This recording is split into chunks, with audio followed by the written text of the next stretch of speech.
Hello everyone, कैसे हो आप लोग। मेरा नाम है सतीश कुमार, मैं third year medical student at GMC Prayagraj.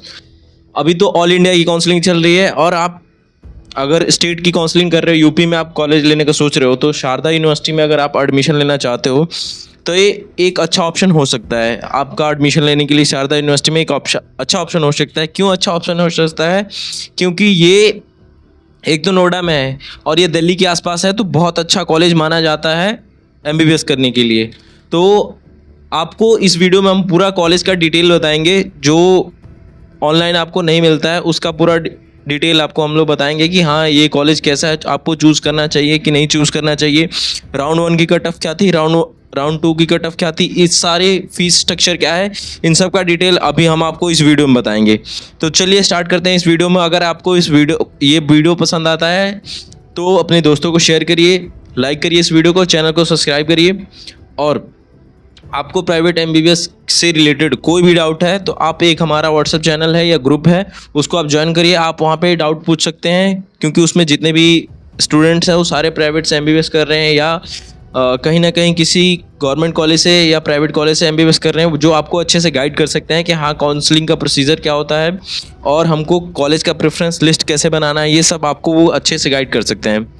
तो चलिए स्टार्ट करते हैं, ना ज़्यादा देर ना करते हुए इस वीडियो को हम लोग स्टार्ट करते हैं। तो अगर आप शारदा यूनिवर्सिटी में एमबीबीएस करने का सोच रहे हैं तो ये एक अच्छा ऑप्शन हो सकता है। क्यों अच्छा ऑप्शन हो सकता है? क्योंकि ये दिल्ली के पास में है। दिल्ली के पास में है तो बहुत अच्छा आपके लिए एक ऑप्शन हो सकता है। दूसरा, इसका इंफ्रास्ट्रक्चर बहुत अच्छा देखने को मिलेगा आपको। इंफ्रास्ट्रक्चर बहुत अच्छा है इसका, तो मतलब अच्छा ऑप्शन है। फैसिलिटीज़ बहुत अच्छी हैं यहाँ की। पेशेंट लोड बहुत अच्छा है, क्योंकि दिल्ली के आसपास में है तो पेशेंट लोड भी बहुत अच्छा खासा रहता है यहाँ का।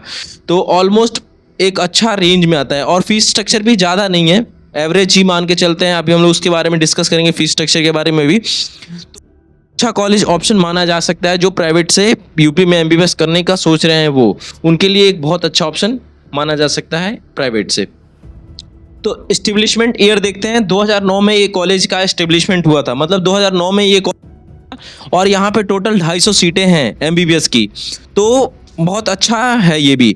और कट ऑफ की बात करते हैं तो ये राउंड 1 में इसका कट ऑफ था 473 मार्क्स था इसका कट ऑफ, और क्लोजिंग रैंक था 86,482। तो ये इतने रैंक पे राउंड 1 में क्लोज हुआ था इसकी काउंसलिंग। राउंड 2 की बात करते हैं तो राउंड 2 में 408 मार्क्स पे गई थी और 1,99,589 रैंक थी इसकी, जो राउंड 2 की क्लोजिंग रैंक थी वो। ठीक है, अब हम लोग कैंपस की बात करते हैं तो कैंपस टॉप नॉच की कैंपस आपको यहाँ पे देखने को मिलेगा। बहुत अच्छा कैंपस यहाँ पे आपको देखने को मिलेगा। उसके बाद ग्राउंड बहुत अच्छे हैं, यहाँ के लैब्स बहुत अच्छे हैं, लेक्चर थिएटर आपको यहाँ पे बहुत अच्छा देखने को मिलता है, और ऑडिटोरियम इसका बहुत अच्छा है। ठीक है, तो ओवरऑल देखें तो ये बहुत अच्छा, अगर आप इंफ्रास्ट्रक्चर के बेसिस पे देखोगे तो ओवरऑल बहुत अच्छा कॉलेज है ये प्राइवेट में। उसके बाद हॉस्टल की बात करते हैं तो हॉस्टल भी आपको यहाँ पे बहुत अच्छा मिलता है। एसी और नॉन एसी दोनों हॉस्टल आपको यहाँ पे मिल जाते हैं। ठीक है, मोस्ट ऑफ द स्टूडेंट को क्या चाहिए होता है कि एक तो नोएडा के पास, दिल्ली के पास है, तो दिल्ली में गर्मी बहुत होता है, तो ज़्यादातर लोग क्या एसी प्रीफर करते हैं। तो आपको यहाँ पे दोनों ऑप्शन मिलते हैं कि हाँ मैं एसी भी चूज़ कर सकता हूँ, नॉन एसी भी चूज़ कर सकता हूँ, दोनों चूज़ कर सकते हैं। ठीक है, एक चीज़ हम बात करते हैं जो बहुत इंपॉर्टेंट है, ये आपको कहीं मिलेगा नहीं, अगर आप सर्च करते हो तो नहीं मिलेगा। जब तक आप एडमिशन नहीं कराने जाते हो वहाँ पे, तब तक आपको ये इसके बारे में नहीं पता लगेगा। तो वो सबसे इंपॉर्टेंट चीज़ क्या हो जाता है कि ये 2004 में क्या हुआ था कि इसको ना NCMEI एक्ट के थ्रू इसको जैन माइनॉरिटी कॉलेज में रखा गया था। लेकिन क्या हुआ था कि जो यूपी स्टेट की गवर्नमेंट थी उसने क्या किया कि इसको जैन माइनॉरिटी में नहीं रखा, तो जैन माइनॉरिटी का इसको स्टेटस नहीं दिया। तो इन लोगों ने क्या किया, शारदा यूनिवर्सिटी ने एक केस किया। अभी केस वो अभी तक लड़ रहे हैं, अभी कोई फाइनल देखने को नहीं मिला है, अभी कोर्ट में ये सब चीज़ें चल रही हैं, तो ये सब काम अभी कुछ पता नहीं लगा है, तो इसके बारे में अभी हम लोग को कुछ पता नहीं है। तो इसके बेसिस पे जो करंट ट्यूशन फीस है वो कितना है, 15,23,183 रुपये, जो सिर्फ ट्यूशन फ़ी की बात कर रहे हैं वो है। और हॉस्टल की बजट देखें तो हॉस्टल का फ़ी कितना है, 2,21,250 रुपये, और कुछ मिसलिनियस चार्ज भी होते हैं जो कॉलेज लेते हैं, वो है 94,160 रुपीज़। ठीक है, और सिक्योरिटी मनी तो हमेशा हर कॉलेज को 3 लाख रुपये पे करनी पड़ती है अगर प्राइवेट से एमबीबीएस कर रहे हो तो वो सिक्योरिटी मनी 3 लाख वो है। तो टोटल फीस मिला के देखा जाए तो 21,94,688 रुपीज़ हो जाते हैं। फर्स्ट ईयर की फ़ीस अगर हम लोग देखते हैं तो इतने हो जाते हैं, फर्स्ट ईयर की बात कर रहे हैं, ठीक है। अगर ये जो माइनॉरिटी वाला बात चल रहा है, अगर ये लागू हो जाता है तो टोटल जो ट्यूशन फीस देखने को मिलेगा हम लोग को, अगर ये केस जीत जाते हैं तो टोटल फीस हम लोग को देखने को वो फीस बढ़ सकती है। अगर माइनॉरिटी कोटा इसमें इसको माइनॉरिटी का दर्जा मिल जाता है तो वो देखने को मिलता है हम लोग को ट्यूशन फीस 19,25,000 नॉन माइनॉरिटी के लिए, और जैन माइनॉरिटी के लिए 18,50,000 जैन माइनॉरिटी के लिए। और हॉस्टल फीस कितना हो जाएगा, 2.5 लाख से 3 लाख हो जाएगा, ठीक है। तो ये हॉस्टल फीस हो जाएगा। तो अगर पूरा 5 साल का हम लोग देखें तो पहले पूरा 5 साल का अगर हम लोग 18 लाख के हिसाब से देखते हैं, 15 लाख ट्यूशन फीस और 2.5 लाख 3 लाख और ये सब जोड़ के टोटल बन रहा था 90 लाख, 5 सालों का 90 लाख बन रहा था। लेकिन अगर जैन माइनॉरिटी का इसको स्टेटस मिल जाता है तब आपका फीस 21,94,688 रुपीज़ हो जाएंगे, जो इसके हिसाब से देखा जाए तो 1,10,00,000 के पार चला जाएगा आपका फ़ीस। तो ये फ़ीस आपको बढ़ने को देखने को मिल सकता है, जो आपको ऑनलाइन कोई नहीं बताएगा। ये पूरा मतलब ढूंढ के लाया गया डाटा है, जो आपको पूरा बताएगा नहीं कोई, ठीक है। मार्केट में कई बार क्या होता है कि लोग बस ट्यूशन फीस देख के हाँ चलो सब कुछ बहुत अच्छा है तो उसमें अब जाके अपना एडमिशन ले लेते हैं। ये बिल्कुल लेटेस्ट अपडेट है जो आपको कहीं नहीं मिलेगी, ये हमारे वीडियोस के थ्रू ही आपको मिल सकती है। तो प्लीज़ इस वीडियो को शेयर कीजिए अपने दोस्तों को, लाइक करिए और सब्सक्राइब करिए। आगे हम लोग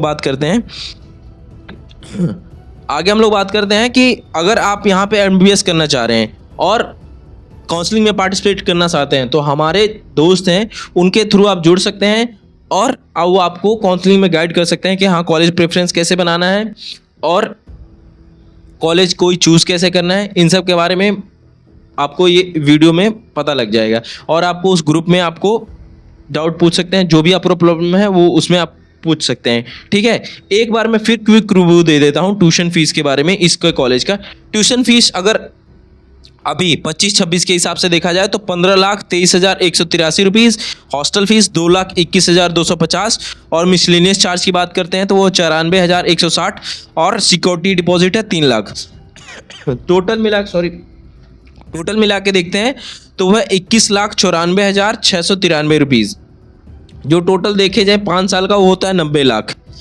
अब हम लोग अगर इसको केस जीत जाता है, ये कॉलेज अगर केस जीत जाता है तब कितना देखो 18,50,000 से वो हो जाएगा माइनॉरिटी के लिए और 19,25,000 हो जाएगा नॉन माइनॉरिटी के लिए, और हॉस्टल फीस हो जाएगा 3 लाख, सिक्योरिटी डिपॉजिट या मिसलेनियस चार्ज मिला के 3 लाख तो सिक्योरिटी डिपॉजिट, मिसलेनियस चार्ज 94,160, उसमें कोई चेंज देखने को नहीं मिलेगा, और टोटल फीस देखने को मिलेगी हम लोग को 25,94,160 रुपीज़, जो है कि माइनॉरिटी के लिए, और नॉन माइनॉरिटी के लिए हो जाएगा 26,19,160 रुपीज़। तो जो कि टोटल मिला के 1 करोड़ के आसपास में पहुंच जाता है, 1,10,00,000 के आसपास आपको पहुंच जाता है। तो ये एक स्ट्रक्चर है फीस का, अगर केस जीतती है या नहीं जीतती है वो उसके बेसिस पे। तो अगर आप ये कॉलेज चूज़ करना चाह रहे हो तो ये एक आपके लिए बहुत अच्छा ऑप्शन हो सकता है। और अगर आपको किसी और कॉलेज से रिलेटेड कोई भी जानकारी लेनी है तो उस कमेंट बॉक्स में लिखिए, हम उसके रिलेटेड आपको वीडियो नेक्स्ट डे आपको मिल जाएगा।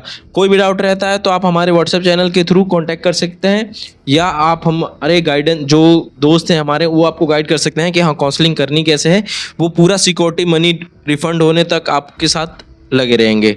और बाकी ये वीडियो पसंद आती है तो अपने दोस्तों को शेयर कीजिए, लाइक करिए, सब्सक्राइब करिए इस चैनल को। Thank you.